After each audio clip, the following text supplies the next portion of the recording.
שבת מנוחה, כל העם איתן גיבה יזכו לרוב שמחה. Shalom. Last Shabbat, there was a group of non-religious students from Haifa University who came to spend Shabbat with us in the yeshiva. Shabbat filled with togetherness, with brotherhood, a lot of singing, divrei Torah. Friday night, one of the students got up and told a family story about one of his ancestors who was in a ghetto, not sure which one, and they decided to light Hanukkah candles, taking great risks, gathering the oil, hiding it from the capo, lighting the candle within a place within their sleeping quarters where no one will see, and suddenly the door opens and there's a search, a lot of fear. Thank God that story ended well. While he was telling the story about the gvura, about the heroism of lighting a candle in the ghetto, I thought to myself, is that really what Hanukkah is about? How can one celebrate the miracle of Hanukkah, the winning of the war, the few against the many, of the righteous against the wicked, God saving us from the Greek decrees, and you're celebrating it while you're under strain of the Germans? And in actual fact, I remember that it's a Gemara. The Gemara says, where should one light his Hanukkah candles? And the first alternative, the best alternative, is out on the street where everybody can see.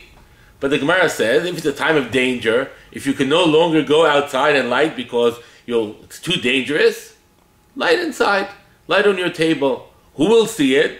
You'll see it, says the Gemara. Surely the Gemara should have said, the mitzvah is to light outside. If you can't light outside, don't light. Surely the Gemara should have said, the mitzvah is to publicize the miracle. If there's no one to publicize it to, you're exempt from the mitzvah. Like many other mitzvot in a time of danger, you just don't fulfill. But I think the Gemara is telling us that there are really two secrets in Hanukkah. The clear one, the obvious one, is while we're a free nation, we have to remember where the roots of our freedom lie. The will to fight against evil, the will to fight against oppression, was at the core resistance against the Greeks. And the Maccabim won with God's help, and for years later they celebrated the fact that they had the audacity, perhaps, that they had the resolution to go and fight for their beliefs.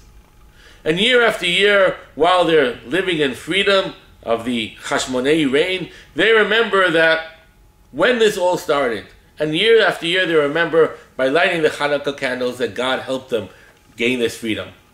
But alas, the Greeks went away, the Hashmonaim were disappeared, the Romans came over, destroyed the temple, sent us to exile of hundreds of years. Should we erase Hanukkah from our agenda?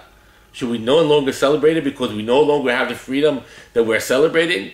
Perhaps. But Chazal said no. Chazal said instead of celebrating the freedom, celebrate the hope. While you're a free nation, remember where the inception of the freedom is. But when you're an oppressed nation, remember that if God saved you once, He can save you again.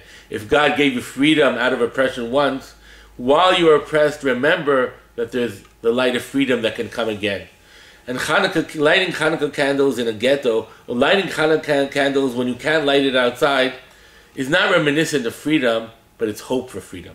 It's saying that I truly believe that when I light this candle, I remember that God once made a miracle and hoping for the next miracle to come. Thank God we once again can light outside in true freedom in our state of Israel. We already can remember the Nes of the Hashmonaim and remember how these Nisim are part and parcel of our life. But even when there is oppression in the world, we continue to light not because of light of thanks, but rather light of hope. Chag Sameach. מחבלי משיח יוצאנו לרווחה